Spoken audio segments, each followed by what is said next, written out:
Welcome to the first installment of Stand Up, where I will basically discuss how stands, if they were upgraded, would work. This is going to be going over all the stands and what if they were pierced by the arrow.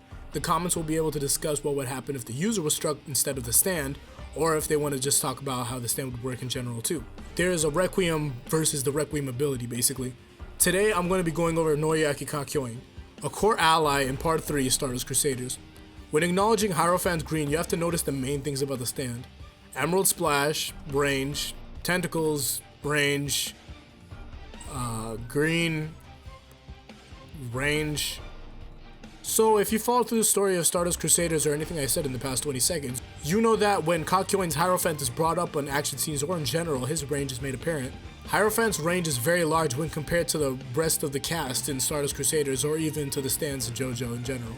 Its destructive power isn't as strong, but that's sacrificed for range if anything. A point-blank Emerald Splash is a really big threat unless you're Dio or Jotaro or anyone with an A in speed. His durability is B for the reason that you can't really do much to his body when it's all split up. The only time to damage Hierophant is when it's in its humanoid form. It can uncoil to avoid damage in general and it doesn't hurt Kakyoin at all. Now, what would happen if Hierophant Green was pierced? How would we go about that? Well, what was one thing that Kakyoin desired the most in the last moments of before and after the world? The main thing between Kakyoin versus Dio is that Kakyoin needed to find out the power of Dio's stand. Not saying that it's possible for the group to just pull out an arrow and pierce the stand, but this is all just fairly speculation. So how exactly would Hierophant cover all possible options? There was the 20-meter Emerald Splash, and that would work fully on anyone that couldn't manipulate time. So aside from that, how would Hierophant Requiem go about that? Expecting to just throw a broken ability and calling it a day's work isn't how it works. If you need to take notice of previous Requiems that actually exist, their ability relates to the situation. Giorno needed to defeat King Crimson's ability, so what Gold Experience Requiem did is that it had an ability where attacks and willpower goes back to the state of 0, meaning any action will reset. That's how he got rid of Diavolo and King Crimson as a whole. I ran through all possible outcomes where Hierophant Green Requiem could win without involving time. Here's the thing. Kakyoin didn't know what the world does, so he wouldn't have a stand that's time-based when he doesn't even know anything about the world in general. The only thing Kakyoin knows is that if he covers enough ground, he can sense any movement from the stand as a whole. If he can sense the movement, he can punish it with Emerald Splash, and that would be curtain, so it just goes back to the whole main aspect of range. Range to where Kakyoin is safe and cannot be harmed from the enemy stand. When researching Hierophant Green, I referred back to the tarot card where Kakyoin's stand is based off of, the Hierophant. That's where the key would lay. Hierophant Requiem is what I'm going to be calling now because removing the color in the name leaves it room to grow, but that's just something else I thought of. I call the new main ability of Hierophant Requiem Emerald Space. There's a new 5-meter radius around Hierophant. If anyone had intention of damaging or killing Kakyoin, they enter into the Emerald Space. No one can see the Emerald Space sphere all around Kakyoin, and it's not something that can be broken or even held. For example, you see Kakyoin, but you don't see anything around him. You're 4 meters away from him and you've brought a knife out in your hand, or you have brought your stand out and you plan to kill him. If the intentions are in your head while you're in range, you have already entered it, but you don't see it until Kakyoin makes it noticeable. It isn't stand physical for where the stand can actually affect the area or the membrane that it makes up the Emerald Space, but it's very much there. What happens in the Emerald Space and how does it work? You're in a pocket dimension of Hierophant Requiem where nothing exists besides you and Kakyoin. You'll know you're in it when you're on a bridge constructed of Hierophant Green's original membrane. It's a bridge where it looks like there's 2 dark ends. The only light is coming from the bridge because it's a giant void of darkness. The bridge by itself is endless. The stand of the enemy can be brought out and any ability that the stand can be used, but none of the effects matters because it's the Emerald Space. If Dio was to stop time, it would appear that he did stop time, but the actual effect of stopping time does not exist. So you would see the whole grayscale effect of where Dio is all the only one that's colored and all, but the actual effect of stopping time isn't present. There's no time in Emerald Space and there's no dimension or reality besides it when you're in it, meaning you cannot connect to the original dimension or any other dimension when inside of it.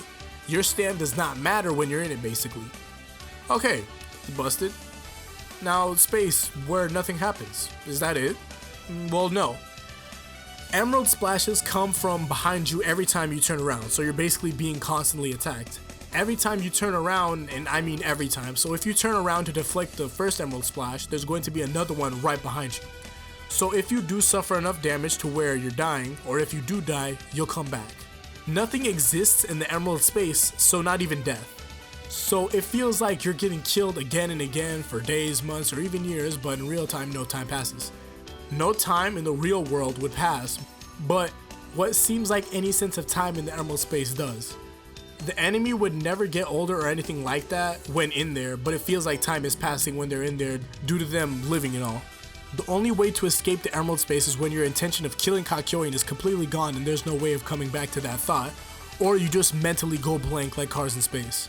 When you go mentally blank or your intention is clean, one of the ends actually light up and the whole space is returned and you go back to the original world.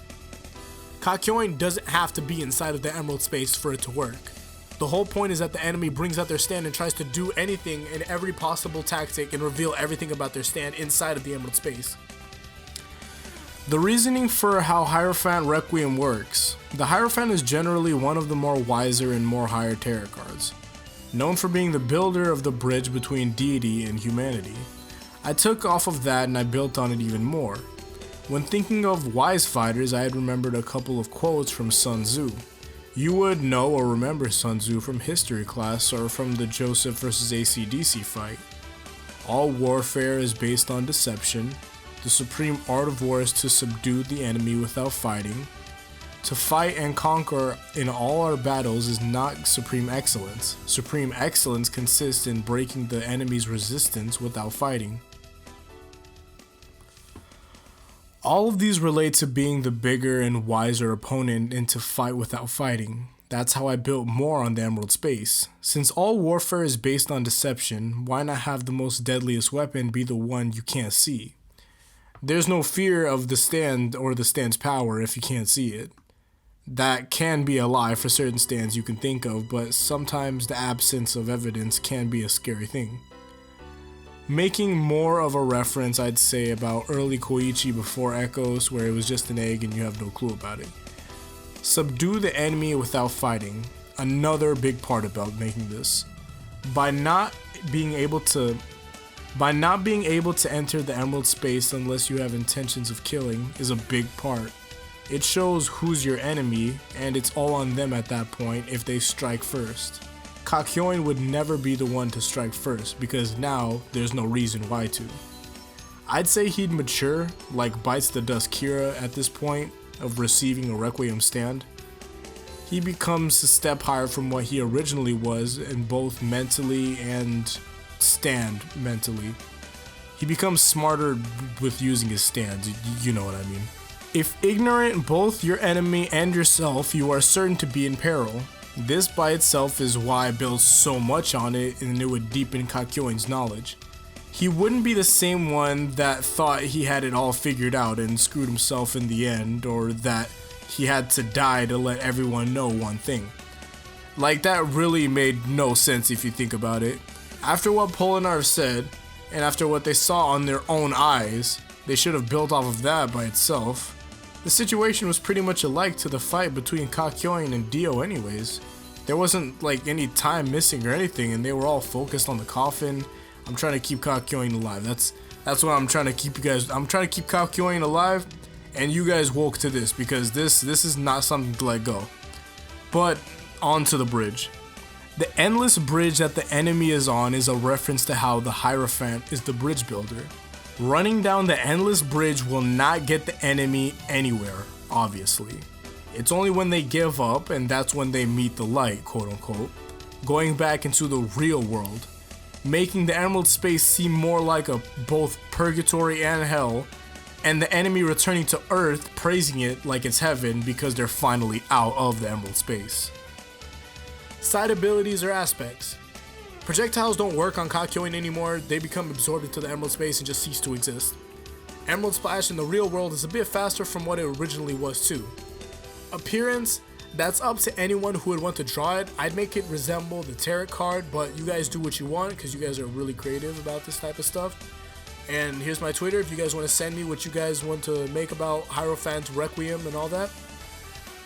Now, this is where you guys would comment on how Hierophant's new ability would work if Kakyoin was pierced by the arrow, or how you yourself would think Hierophant Requiem would work.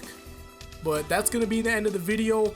Comment for the next stand that you guys want to see featured. I'm guessing that a lot of people want to see the World Requiem or something like that, or Star Platinum Requiem, or just any stand in general. So from part 3 to part 8, you guys can have any stand possible whatsoever. I just totally fine. But if you guys liked the video, like, subscribe, and all. I hope you guys enjoyed it. And thank you for the growth. Thank you for everything. You guys are great. Love you all. So peace out and Godspeed.